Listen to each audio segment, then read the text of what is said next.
A fire breaks out at a market in Odessa after a barrage of airstrikes on the city. Ukrainian officials say over half of the drones and missiles launched were shot down in what they call a hellish night.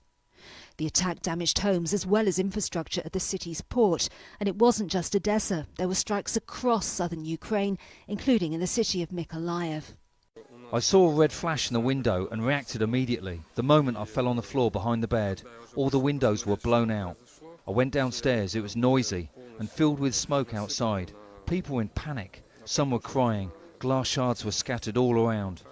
Officials say Odessa is being targeted as part of a deliberate campaign to destroy Ukraine's grain exports after Russia withdrew from the Black Sea Grain Initiative earlier this week. But despite claims by Moscow that the routes across the Black Sea will no longer be safe, Ukraine's president has vowed that shipments will continue.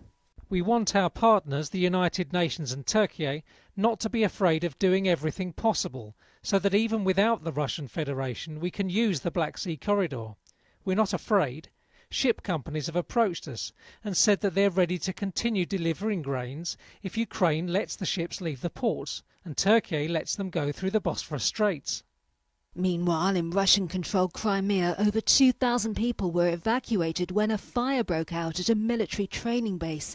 There's no explanation yet for the blaze, which comes just 2 days after an explosion damaged the Kursk bridge linking Crimea to Russia in a strike that Moscow blames on Kyiv.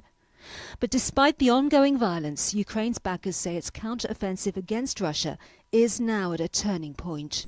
This is not over. We continue to generate combat power.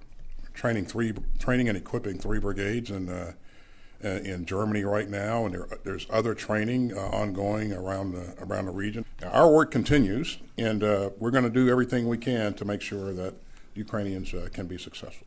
But in Odessa, residents are clearing up after this latest